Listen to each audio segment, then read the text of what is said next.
Assalamualaikum warahmatullahi wabarakatuh. Salam Om Swastiastu, Namo Buddhaya, dan salam kebajikan bagi kita semua. Sebelumnya perkenalkan, di sini nama saya Muhayyasin Latifah dengan NIM 0549141109 dari Prodi Sistem Informasi.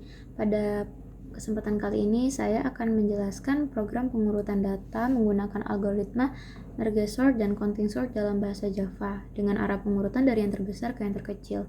Tentu saja tujuannya adalah untuk memahami bagaimana algoritma pengurutan bekerja, khususnya dua jenis algoritma yang berbeda. Karena tadi ada merge sort yang dimana dia menggunakan metode divide dan conquer, sedangkan counting sort dia menghitung frekuensi nilai untuk mengurutkan data.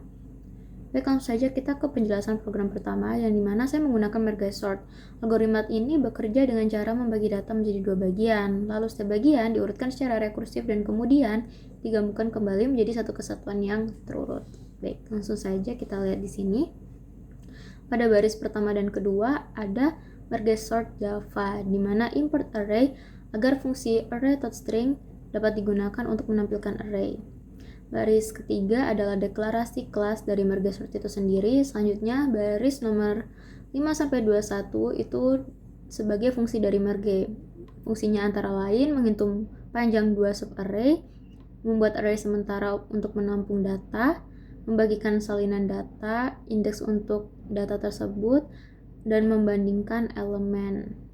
Selanjutnya pada baris 23-29 itu adalah fungsi dari merge sort, yang dimana kegunaannya adalah pastiin data tersebut masih bisa dibagi dua, menentukan titik tengah, dan juga untuk menggabungkan dari fungsi merge di atas. Selanjutnya pada baris 31-40 di mana berfungsi sebagai membuat 10 angka atau deklarasi data, menggabungkan menjadi satu array, membuat perincian tampilan sebelum diurutkan, menjalankan pengurutan, dan juga menampilkan hasilnya atau cascading.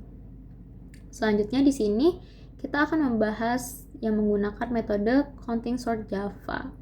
Counting sort Java itu sendiri berbeda dengan merge sort. Counting sort Java tidak melakukan perbandingan antar elemen, tetapi dia menghitung berapa kali tiap nilai muncul lalu menetapkannya sesuai posisinya. Baik saja, langsung kita bahas baris pertama dan kedua itu sama, yaitu import array biar bisa menggunakan array. Yang ketiga, pada baris ketiga adalah deklarasi kelas dari counting sort.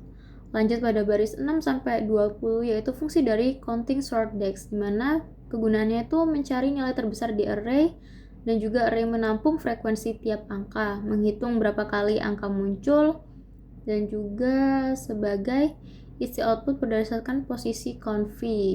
Dan conv itu sendiri adalah mengurangi posisi jika ada angka yang sama. Jadi angka yang sama bisa ditaruh di tempat selanjutnya. Selanjutnya adalah baris 22-24.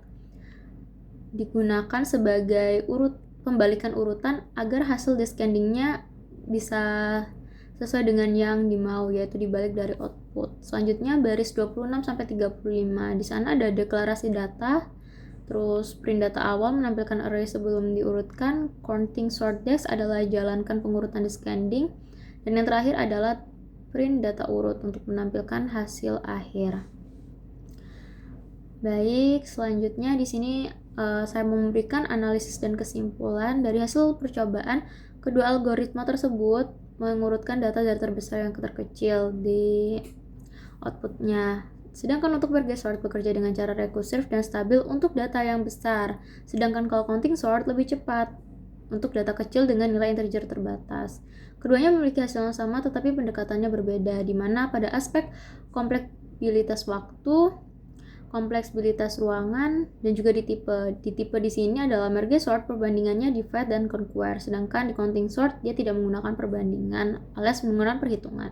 Kelebihan dari merge sort sendiri adalah konsisten untuk data yang lebih besar. Jadi ketika ingin menghitung data-data yang besar lebih cocok menggunakan merge sort, sedangkan kalau misalnya ingin cepat dan integer data tersebut kecil lebih baik menggunakan counting sort. Kekurangan dari merge sort itu butuh ruang tambahan, dan sedangkan untuk counting sort itu tidak cocok untuk nilai besar atau negatif. Kesimpulan dari saya, algoritma pengurutan memiliki banyak variasi dan pilihan tergantung dari jenis data dan serta tujuan penggunaan. Seperti yang saya jelaskan tadi, kalau merge sort kan buat yang besar, Kalau counting sort berarti integernya lebih kecil. Demikian penjelasan saya mengenai merge sort dan counting sort dalam bahasa Java. Terima kasih telah menonton. Wassalamualaikum warahmatullahi wabarakatuh.